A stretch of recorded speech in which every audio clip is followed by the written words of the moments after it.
Assalamualaikum warahmatullahi wabarakatuh. Alhamdulillah wassalatu wassalamu ala rasulillah wa ala alihi wa sahbihi wa man walah, amma ba'du. Baik teman-teman semuanya, rahimani wa rahimakumullahu jami'an. Lagi-lagi kita dikagetkan teman-teman bahwa Al-Ustadz Adi Hidayat tetap kekeh membela nasab Ba'alawi kalau nasab mereka bersambung kepada Rasul Sallallahu Alaihi Wasallam. Sebelumnya beliau telah menyatakan bahwa di antara nikmat Allah yang paling besar untuk kita semuanya, Allah Subhanahu wa Ta'ala datangkan generasi-generasi terbaik yang nasabnya bersambung kepada Rasul Sallallahu Alaihi Wasallam. Maksudnya adalah dari kalangan Ba'alawi. Dan sekarang ini beliau masih tetap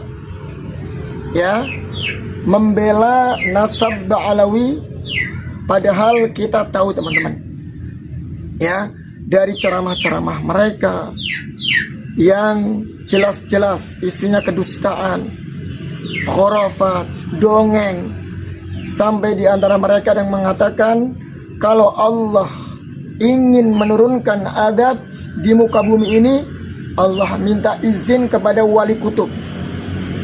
Kalau wali kutub tersebut mengizinkan, baru Allah timpakan bencana. Namun jika wali kutub tidak mengizinkan, maka Allah akan urungkan, Allah tahan bencana di muka bumi ini. Na'udzubillah min dzalik. Ini bentuk kesyirikan teman-teman, melecehkan hanya Allah Subhanahu wa Ta'ala, seolah-olah Allah Subhanahu wa Ta'ala justru diatur oleh wali kutub. Ini diantara ceramah mereka, bisa dilihat di medsos banyak sekali. Belum lagi nanti mereka bisa memadamkan api neraka. Belum lagi di antara mereka bisa menurunkan rantai emas dari langit. Belum lagi di antara mereka ada yang berwasiat, nanti kamu kalau di alam kubur, ketika ditanya malaikat mungkar dan nakir, bawakan surat dari saya, maka malaikat tersebut akan kabur, takut. Na'udzubillah. Kan ini semuanya dongeng-dongeng yang merusak akidah dan melecehkan syariat Allah Azza wa Jal. Kenapa Al-Ustadz Adi Hidayat justru membela mati-matian dari klan Ba'alawi? Dan yang aneh teman-teman, ketika pembelaan beliau kepada Ba'alawi ini, justru beliau membawakan dalil yang bukan pada tempatnya. Justru yang dalil ini adalah bantahan telak kepada klan Ba'alawi yang mereka mengaku nasabnya bersambung kepada Rasulullah. Justru terbantahkan dengan hadis ini. Nabi kita alaihi salatu wassalam bersabda, "Ma min rajulin idda'a li ghairi abihi fahuwa ya'lamu illa kafar." Tidaklah seseorang yang mengklaim atau yang mengaku kepada seseorang yang dia bukan bapaknya. Jadi dia mengklaim kalau dia itu adalah bapaknya, padahal dia bukan bapaknya. Mamin rojulin, tidaklah seseorang laki-laki, idda'a, yang mengklaim, li ghairi abihi, padahal dia bukan bapaknya. Dia ngaku-ngaku bapaknya si fulan, wa huwa ya'lamu, sedangkan dia tahu itu bukan bapaknya, illa kafar, maka dia jatuh dalam kekufuran. Namun ironisnya teman-teman, hadis ini dipelintir oleh Al-Ustadz Adi Hidayat. Dia mengatakan barang siapa yang memutuskan nasab seseorang sedangkan itu adalah nasabnya, maka dia jatuh dalam kekufuran. Ini kan aneh. Nasnya jelas. Siapa saja yang mengklaim kepada nasabnya kepada seseorang sedangkan dia tahu itu bukan nasabnya, maka dia telah jatuh ke dalam kekufuran. Ini bantahan kepada Ba'alawi justru. Kalau Ba'alawi mengklaim nasab mereka, mengaku nasab mereka bersambung kepada Rasulullah, padahal nasab mereka tidak bersambung kepada baginda Rasul, maka sungguh dia jatuh dalam kekufuran. Begitu seharusnya.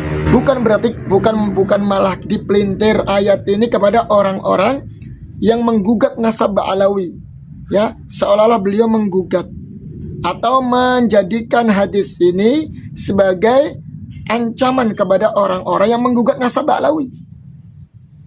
Dalam hadis yang lain Rasulullah mengatakan, wa manidda'a qauman, barang siapa yang mengklaim suatu kaum laisa fihi nasabun, sedangkan dia tidak ada nasabnya di situ, ya, dia tidak ada nasabnya di situ, artinya bukan nasabnya kaum tersebut, falyatabawwa maq'adahu minan nar, maka dia tempatnya di neraka, disiapkan porsi tempatnya di neraka. Justru hadis-hadis ini sebagai bantahan telak, ya, kepada klan Ba'alawi yang mereka mengaku-ngaku sebagai dzurriyyat, cucu Rasul sallallahu alaihi wasallam, padahal mereka bukan dari keturunan atau cucu Nabi alaihi salatu wasallam, ya. Jadi bukan kemudian malah ayat ini sebagai ancaman bagi orang yang menggugat nasab Ba'alawi, ya. Dia malah mengatakan barang siapa yang memutuskan nasab seseorang padahal itu dia nasabnya, maka dia telah jatuh dalam kekufuran. Ini aneh teman-teman. Makanya perhatikan teman-teman, salah seorang ulama pernah mengatakan, utu zakaan walam yu'tu zakaan. Ada orang-orang yang diberi kecerdasan teman-teman, diberikan kecerdasan yang luar biasa, ya, menghafal, ya, tapi ternyata Allah tidak berikan apa? Zakat, kejernihan, kebeningan hati, ya, kesucian hati.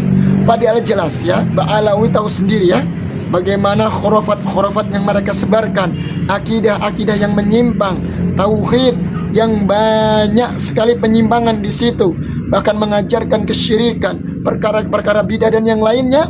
Ini sudah kita dapatkan, kita lihat di banyak media sosial.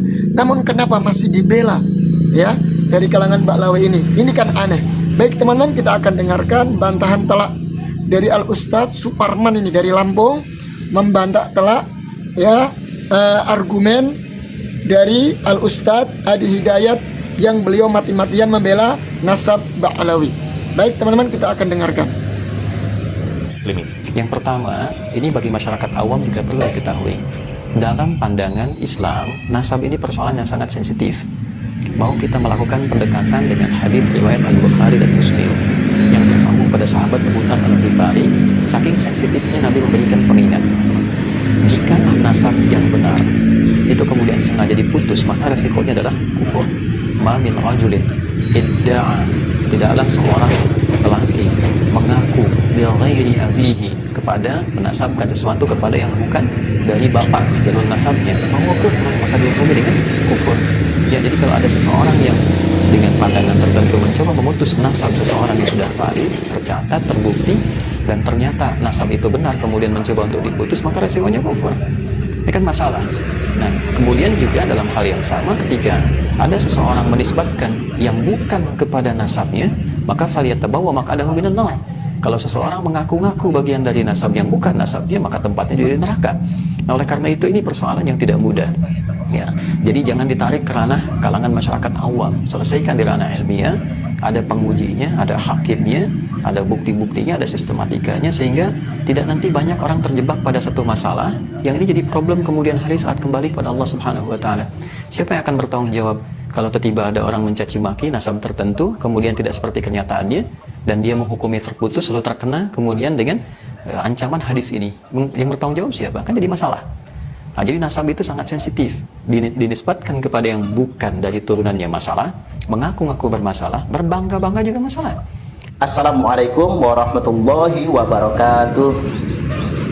Ini adalah video yang cukup viral tentang pernyataan saudara kita Ustadz Adi Hidayat. Pernyataan ini dikesankan Ustadz Adi Hidayat meminta agar diskusi tentang nasab ini dihentikan.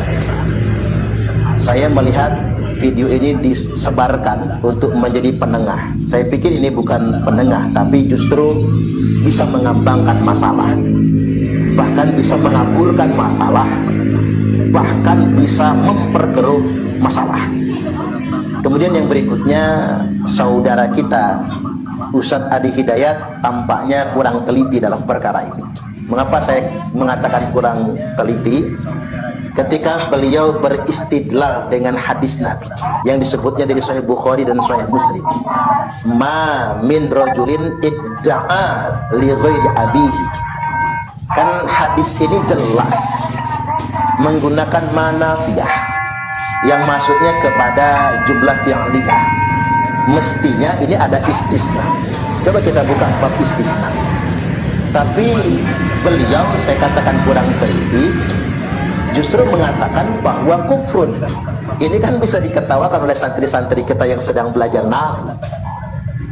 Ketika menggunakan manafiyah kemudian dihilangkan istisnanya, ini kan menjadi janggal kalimatnya. Nah, saya katakan Ustadz Adi Hidayat kurang teliti. Di mana tidak telitinya? Coba kita rujuk hadisnya. Rasulullah Shallallahu Alaihi Wasallam telah bersabda, ma min rajulin, atau dalam matan yang lain, laisa min rajulin, ma min rajulin idda'a li ghairi abihi wa huwa ya'lamuhu illa kafar. Mestinya begitu kalimatnya. Tidaklah seseorang yang menasabkan dirinya kepada selain bapaknya padahal dia tahu itu memang bukan bapaknya, illa kafar, kecuali pasti dia telah melakukan tindakan kekafiran. Nah, ini yang pertama, Ustadz Adi Hidayat kurang teliti tentang ini. Yang kedua, lebih tak teliti lagi ketika beliau beristidlal dengan hadis ini untuk membangun pernyataan tentang larangan memutuskan nasab seseorang atau nasab yang sudah sahih kemudian dianggap terputus. Itu bisa jatuh kepada kekafiran. Loh, dalilnya bukan ini, dalilnya bukan hadis ini, salah dalil nantinya. Kan jelas kalimatnya, ma min rajulin idda'a li ghairi abihi wa huwa ya'lamuhu illa kafar. Tidaklah seseorang yang menasabkan dirinya kepada laki-laki yang bukan bapaknya. Jadi ngaku-ngaku anak Pak Soekarno, ngaku-ngaku anak Pak Soeharto, ngaku-ngaku anaknya Pak B.J. Habibie misalnya, padahal dia bukan anaknya. Dia tahu itu semua. Illa kafar, kecuali pasti dia telah melakukan tindakan kekafiran. Kemudian matan lanjutannya, ini bukan hadis terpisah, hadis yang nyambung. Wa manidda'a qauman laisa lahu fihim nasabun falyatabawwa maq'adahu minan nar. Barang siapa yang mengaku-ngaku dirinya adalah keturunan dari kaum tertentu atau klan keluarga tertentu, laisa lahu fihim nasabun, padahal nasabnya bukan berasal dari situ, falyatabawwa maq'adahu minan nar, silakan dia menempati kampling yang sudah Allah sediakan untuknya di dalam neraka. Jadi justru hadis ini malah dalil tentang haramnya ngaku-ngaku cucu Nabi kalau bukan, haramnya ngaku-ngaku keturunan dari keluarga tertentu kalau bukan. Ini terkait dengan nasab dekat maupun nasab jauh. Kalimat awal tentang nasab dekat, kalau bukan bapak kita jangan diaku bapak kita, maksudnya begitu. Kecuali kalau nggak tahu, karena nggak pernah dikasih tahu. Sudah tahu si fulan ini bukan bapaknya, diaku-aku sebagai bapaknya misalnya, maka dia telah melakukan tindakan kekafiran. Nah, selanjutnya ini terkait dengan nasab jauh. Wa manidda'a qauman, barang siapa yang mengaku-ngakui suatu kaum, sadah Rasulullah misalnya, zuriat Nabi misalnya, atau keluarga tertentu atau kaum tertentu atau klan tertentu, dia ngaku-ngaku berasal dari keluarga tertentu. Misalnya saya ngaku-ngaku keluarga Asegaf, padahal bukan. Saya ngaku-ngaku keluarga Al-Attas atau keluarga bin Yahya, padahal bukan. Barang siapa yang ngaku-ngaku dia berasal dari klan tertentu, keluarga tertentu, dari nasab jauh tertentu, padahal bukan, fal yatabawwa maq'adahu minan nar. Tuh klaimnya, suruh ngapling tempat tinggalnya di dalam nerakanya Allah Subhanahu wa taala. Jadi justru hadis yang dipakai oleh saudara kita Ustadz Adi Hidayat ini tentang larangan ngaku-ngaku kalau bukan. Nah, tentang penafian nasab, menafikan nasab, sebetulnya dalilnya bukan itu. Ada riwayat dari Imam Tabrani, matanya begini, wa manittafa min nasabin wa indaqqa kafara billah. Barang siapa yang sengaja menafikan nasab, Jadi sengaja kita menafikan nasab seseorang, wa indakko, walaupun nasab itu samar sekalipun, kafarotillah, hati-hati, yang menafikan tersebut telah kafir kepada Allah Subhanahu wa ta'ala. Hati-hati, makanya nggak boleh kita main menafikan nasab. Nah, dalam konteks ini siapa? Bukan Kiai Imat. Kalau Kiai Imat itu jelas dengan hujah dan dalil 100% yakin Bani Bawi bukan cucu Nabi. Kalau Kiai Imat itu justru menjaga nasab suci atau kemuliaan nasab suci Rasulullah Sallallahu Alaihi Wasallam. Nah, yang dimaksudkan dengan menafikan nasab tersebut adalah kebiasaan orang menafikan nasab Wali Songo. Kan ada orang yang mengatakan, Wali Songo itu nasabnya terputus, Wali Songo itu bukan zuriat Nabi. Ada juga yang mengakui Wali Songo itu min sadah Rasulullah Sallallahu Alaihi Wasallam. Tapi di sisi lain mereka mengatakan, tapi sudah 5 abad keturunan yang tidak tercatat, terputus, tidak perlu diakui lagi. Nah ini, wa manittafa min nasabin, hati-hati loh yang suka menafikan nasab Wali Songo. Wa endakko, walaupun belum masih samar, mungkin kata orang pati obor, katakanlah, karena mungkin catatannya masih berserakan, misalnya manuskripnya belum pasti, misalnya barang siapa yang sengaja menafikan nasab Wali Songo, kafarotillah, maka dia telah kafir kepada Allah Subhanahu wa ta'ala. Termasuk hari ini yang dengan sengaja membelokkan nasab Wali Songo kepada Ubaidillah. Coba kita lihat sekarang nasab-nasab Wali Songo, termasuk nasab Syekh Sarif Hidayatullah atau Sunan Gunung Jati, yang dibelokkan kepada Ubaidillah. Katanya mereka marga azmat khot, kata mereka. Padahal manuskrip yang lebih tua menunjukkan Wali Songo termasuk Sunan Gunung Jati itu bukan dari Ubaidillah. Baik teman-teman, jelas ya. Jadi penjelasan Ustadz Suparman bahwa 2 hadis tadi yang beliau bawakan justru itu bantahan telak kepada klan Ba'alawi yang mengaku-ngaku sebagai cucu Nabi. Ya, sebagai cucu Nabi haram. Ayat tadi bantahan telak, ancaman keras haramnya seseorang yang mengaku, ya, yang mengaku kepada bapaknya seseorang, sedangkan dia tahu itu bukan bapaknya, maka dia jatuh dalam kekufuran. Ini yang lebih dekat, nasab yang paling dekat yaitu bapaknya sendiri. Kemudian nasab yang lebih jauh, suatu marga tertentu atau keluarga tertentu, dan barang siapa yang mengklaim, ya, suatu kaum, dia mengaku bernasabkan kepada kaum tertentu, marga tertentu, keluarga tertentu, laisa lahu fihi nasabun, yang sedangkan dia tidak ada nasab sedikit pun pada kaum tersebut, falyatabawwa maq'adahu minan nar, maka dia akan ditempatkan, ya, maka falyatabawwa, maka dia akan mendapatkan tempatnya, porsinya, ya, di neraka. Nah ini berat, ya. Ini justru bantahan kepada mereka, bukan bantahan kepada orang-orang yang menggugat nasab Ba'alawi. Karena nasab Ba'alawi sudah jelas, ya, tidak bersambung kepada Rasul Sallallahu Alaihi Wasallam. Justru mereka yang mengaku-ngaku bersambung kepada Nabi alaihi salatu wassalam harus dibuktikan dengan tes DNA. Bahkan bukti nyata mereka bukan keturunan Nabi jelas dari ucapan-ucapan mereka, tingkah laku mereka, ceramah-ceramah mereka yang isinya dongeng, yang mengunggulkan nasabnya. Yang penting bersambung dengan Nabi, yang penting nasab kami loh bersama Rasulullah, ya, bersambung dengan Rasulullah, sehingga merendahkan pribumi, kiai-kiai pribumi direndahkan.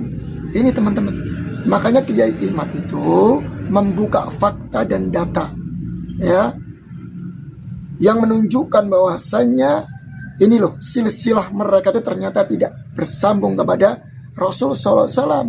Karena justru Kiai Imat itu mengingatkan kepada mereka, hati-hati loh orang-orang yang mengaku bersambung nasabnya kepada Rasulullah, sedangkan dia tidak bersambung. Hati-hati, ancamannya dia jatuh kepada kekufuran atau dia ditempatkan porsinya di neraka. Naudzubillah min dzalik. Makanya teman-teman, kita nggak habis pikir teman-temannya. Kenapa Ustaz Hidayat kok sampai membela mati-matian nasab Ba'lawi? Apa yang dia dapatkan?